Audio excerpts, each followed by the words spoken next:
Tarihin tozlu rafları arasında öyle bir padişah vardır ki, onun adı geçtiğinde akıllara savaşlar ya da büyük zaferler değil, yüzlerce cariye ve tam 135 çocuk gelir. Kimilerine göre bir efsane, kimilerine göre ise bir trajedidir onun hikayesi. 3. Murat, Osmanlı tahtına oturduğunda henüz kimse bu kadar büyük bir harem, bu kadar çok çocuk ve bu kadar az savaş göreceğimizi tahmin etmiyordu. O, saray odalarında hüküm süren bir padişahtı. Ne sefere çıktı, ne halkın içine karıştı. Ancak tam da bu yüzden onun saltanatı Osmanlı'nın en dikkat çeken dönemlerinden biri haline geldi. Bir padişah düşünün. Sarayın yalnızca birkaç odasında aynı anda beşikler sallanıyor.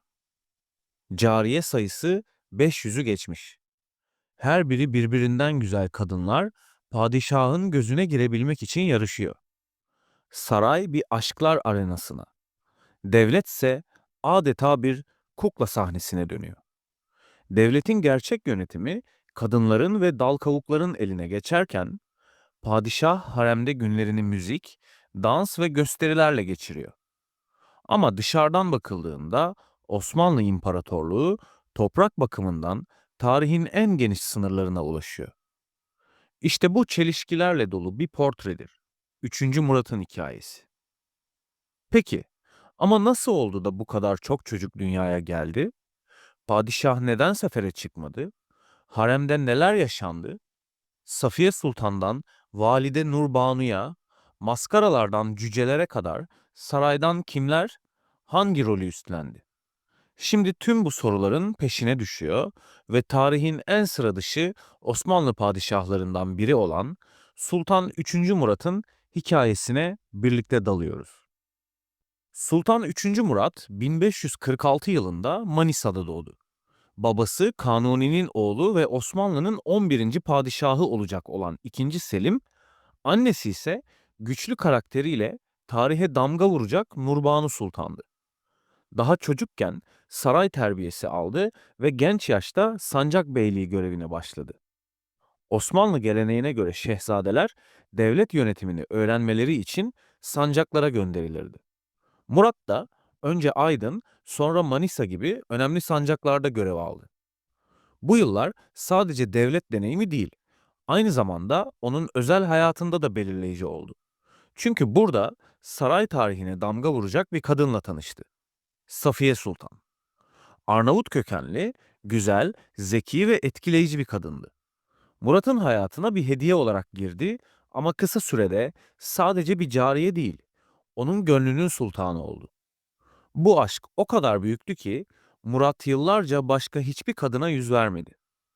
Ancak saray gelenekleriyle aşk her zaman yan yana yürümezdi.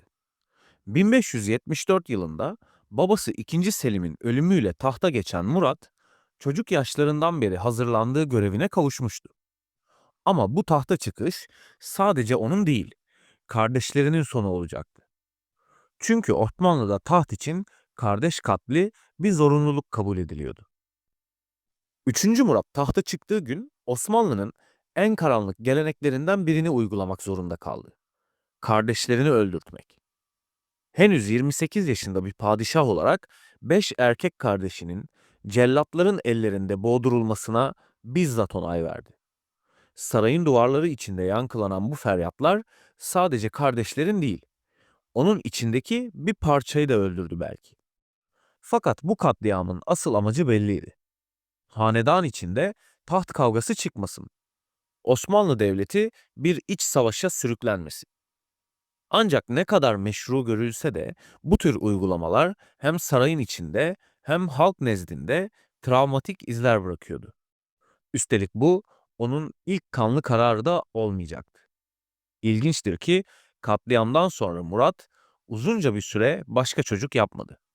Yani Safiye Sultan'dan olan oğlu Şehzade Mehmet tek veliaht olarak kaldı. Bu durum saray içinde huzursuzluk yaratıyor.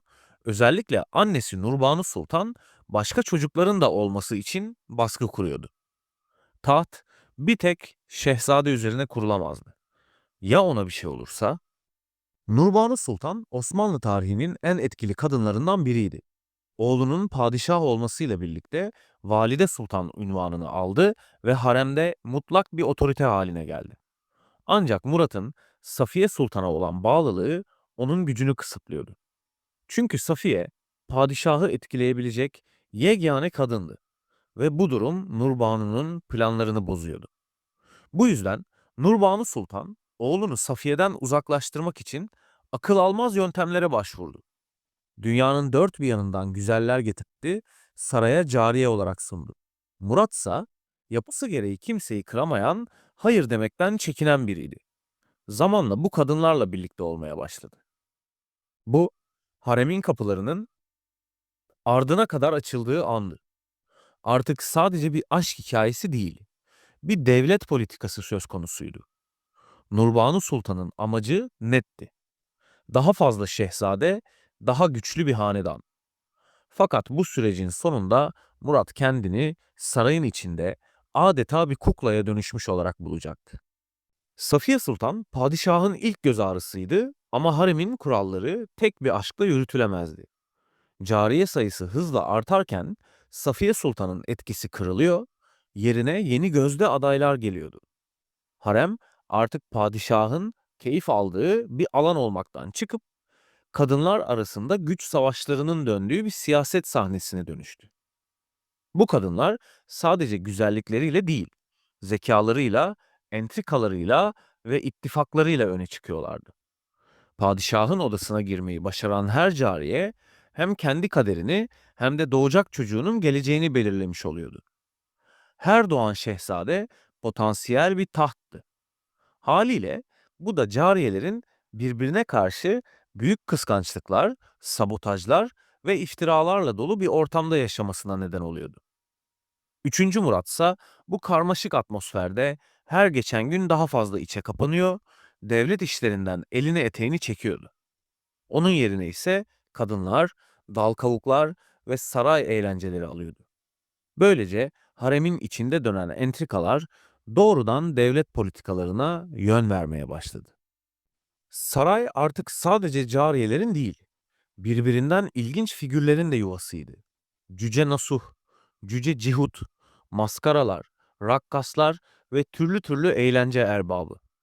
Padişahın etrafı onu eğlendirecek kişilerle dolup taşmıştı. Müzik her köşeden yükseliyor, danslar sabaha kadar sürüyordu. Padişah bir gün içinde 5 farklı cariyenin odasında kalıyor, her biri için ayrı eğlence tertip ediliyordu.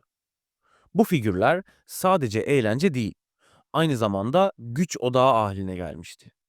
Cüce Nasuh gibi isimler devletin atamalarına karışıyor, rüşvetle vezirlik dağıtıyor, sadrazamların kulağına sufle veriyordu. Osmanlı tarihinde daha önce görülmemiş bir yozlaşma hakimdi artık saraya. Padişahsa tüm bu olayların farkındaydı. Ama ne müdahale ediyor ne de engelliyordu. Sarayın dört duvarı arasında zevk ve sefaya gömülmüş bir hayat yaşamayı tercih ediyordu. Bu pasiflik devletin bünyesinde yavaş yavaş çürümeyi başlatacaktı. Salomon Schweiger ve benzeri Avrupalı seyyahların notlarında 3. Murat için sarı hastasıydı denir. Bu sadece giysi ya da süs eşyaları değil, cariyelerin bile sarışın olmasına özel önem verdiğini anlatır. Gerçekten de padişahın sarıya olan bu takıntısı saraydaki seçimleri bile etkileyecek kadar güçlüydü. Fakat asıl sorun fiziksel rahatsızlıklarıydı. Zamanla çeşitli sağlık sorunları baş gösterdi. Hatta bazı kaynaklara göre gut hastalığı nedeniyle yürümekte zorlanıyor, ağrıları yüzünden saraydan çıkamıyordu. Aylarca cuma selamlığına bile çıkmadığı, halkın onu unutur hale geldiği söylenir. Bu fiziksel gerileme psikolojik olarak da çöküşe neden oldu. Devlet yönetiminden tamamen uzaklaştı. Kendisini yalnızca harem hayatına ve özel eğlencelere verdi. Saray dışı dünya onun için artık sadece bir harita üzerindeki şekilden ibaretti. 3. Murat devrinde Kadınlar Saltanatı olarak bilinen dönem tam anlamıyla zirveye ulaştı. Haremdeki kadınlar sadece padişahın gözdesi olmakla kalmıyor, aynı zamanda devlet işlerine müdahale eden, sadrazam atanmasında bile etkili olan figürlere dönüşüyordu. Safiye Sultan bu gücü kullanarak Venedik'te ittifak kurmak gibi dış politika hamlelerinde bile aktif rol oynuyordu. Valide Nurbanu'nun vefatından sonra Safiye Sultan, haremin en güçlü kadını olarak öne çıktı. Oğlunu tahtta görmek isteyen her kadın artık Safiye'ye yaklaşmak, onun gözüne girmek zorundaydı. Sadrazamlar bile onun rızası olmadan görevde kalamıyorlardı. Böyle bir dönemde devletin temel işleyişi bozuldu. Rüşvet, iltimas ve ehliyetsizlik yaygınlaştı. Devletin koca çarkı artık liyakatle değil, yatak odalarının entrikalarıyla dönmeye başlamıştı. Sultan III. Murat, tek varisi Şehzade Mehmet için tarihte eşi benzeri olmayan bir sünnet düğünü düzenledi. Bu düğün tam 52 gün 52 gece sürdü. İstanbul adeta bir festival havasına büründü. Her gün halka binlerce tabak yemek, pilav, et ve tatlı dağıtıldı. Eğlenceler, tiyatrolar, şenlikler birbirini izledi. Şehir meydanlarına kurulan gösteri alanlarında okçular yarıştı. Hokkabazlar hünerlerini sergiledi. Bu düğün yalnızca bir çocuğun sünneti değil, bir imparatorluğun kendi gücünü halka göstermesi açısından da büyük bir mesajdı. Fakat bu görkemli şovun perde arkasında çok daha derin sorunlar vardı. Zira bu eğlencelere katılan bazı sanatçılar, gösteri ustaları ve hatta saray dal kavukları düğün sonrasında Yeniçeri Ocağı'na kaydedildi. İşte bu durum askeri disiplini alt üst eden büyük bir hataydı. Ocağı ilk kez devşirme sistemi dışında insanlar alınmış, kurallar bozulmuş ve bu da Osmanlı ordusunun çöküş sürecini başlatmıştı. Yıllar boyunca haremden çıkmayan Sultan III. Murat, 16 Ocak 1595'te hayata gözlerini yumdu. Ölüm anında bile sarayda birçok cariyesinin hamile olduğu rivayet edilir. Kaynaklar toplamda 135 çocuk doğduğunu, bunlardan bazılarının bebek yaşta öldüğünü ama hayatta kalan onlarca evladın sarayda yaşamaya devam ettiğini yazar. Tam 26 kız çocuğu ve 20 erkek şehzade padişahın vefatının ardında kalmıştır. Sultan III. Murat, Osmanlı tarihinde savaş meydanlarında değil, saray odalarında iz bırakan bir padişahtı. Ne sefere çıktı, ne halkın arasında dolaştı. Tahta oturduğu 1574 yılından vefat ettiği 1595 yılına kadar İstanbul'un dışına bile adım atmadı.